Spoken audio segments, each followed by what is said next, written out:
By the time you get to be my age, you have met a number of interesting people. One of them is a parishioner here. I will not mention that person's name. She's about 85. The year was 1956. I believe I have the right year. And her dad was a worker for Stegmeyer Beer Company. And somehow, his boss or somebody, maybe somebody he dropped the beer out with, gave him 2 tickets to a World Series game. Now, I'm 63. I've never been anywhere near a World Series game.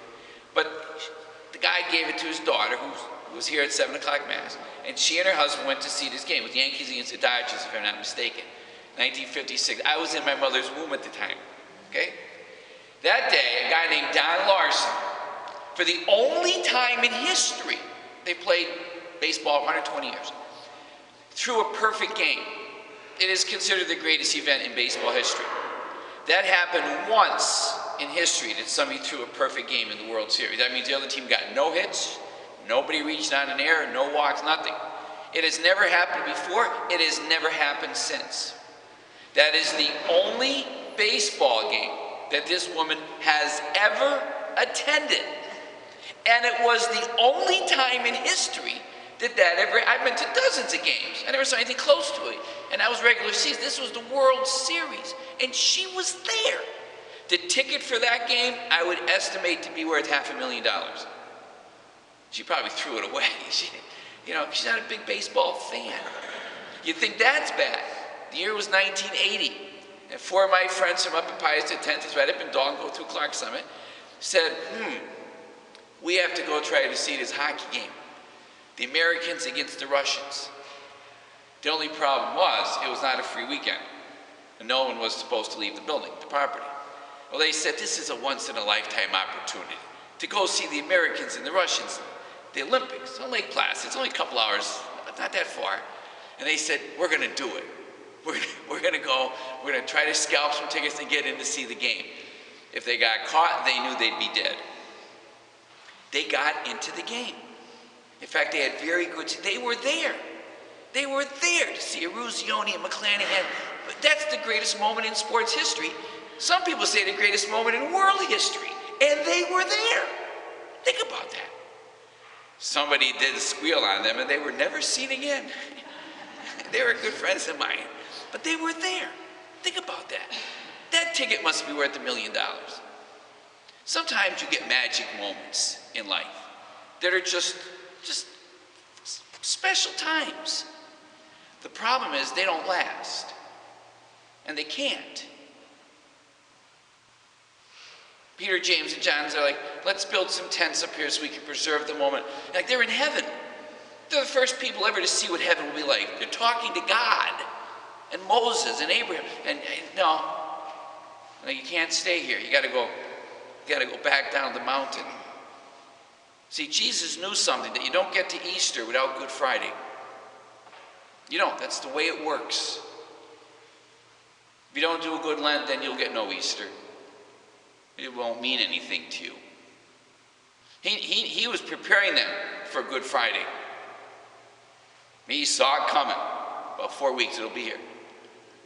But he knew that if he gave them a sense of hope that what it would be like if they could endure it, then they would be in heaven. We all need hope. And you know that fact very well. Everybody, many of you have been on a honeymoon.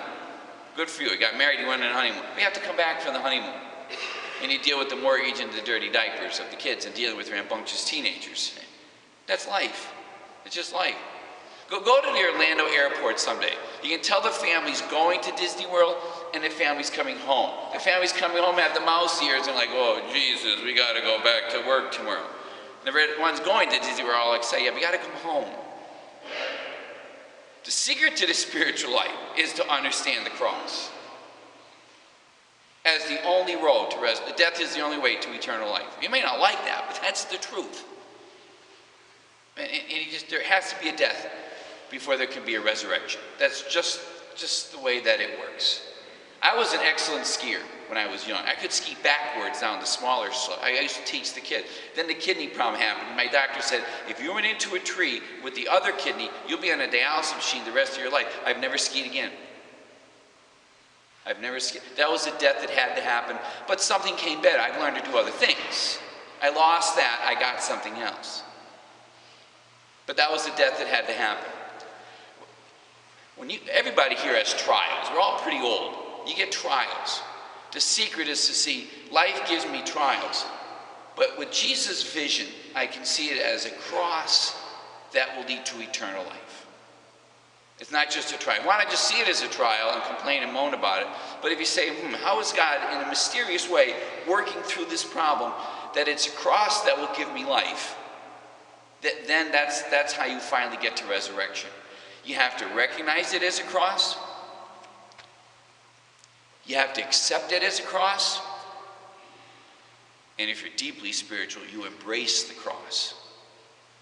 And that's how you get to eternal life. Maybe it's your husband. Maybe it's your kids. Maybe it's yourself dealing with some trial. But if you see it as somehow God is working through this, and I will come out of it with life, even if I have to go through death. That's the person working on a very deep level. And we're all going to have those crosses. I know most of you by name. I know some of your crosses. They ain't light. They're not light. Some are very heavy. I respect you tremendously. I looked at my cell phone this morning, and they shift the clock ahead automatically, I guess, at 2 o'clock. And I looked at the calendar. My cell phone has a little calendar. And Good Friday comes before Easter Sunday. It always does. Let us stand, my friends.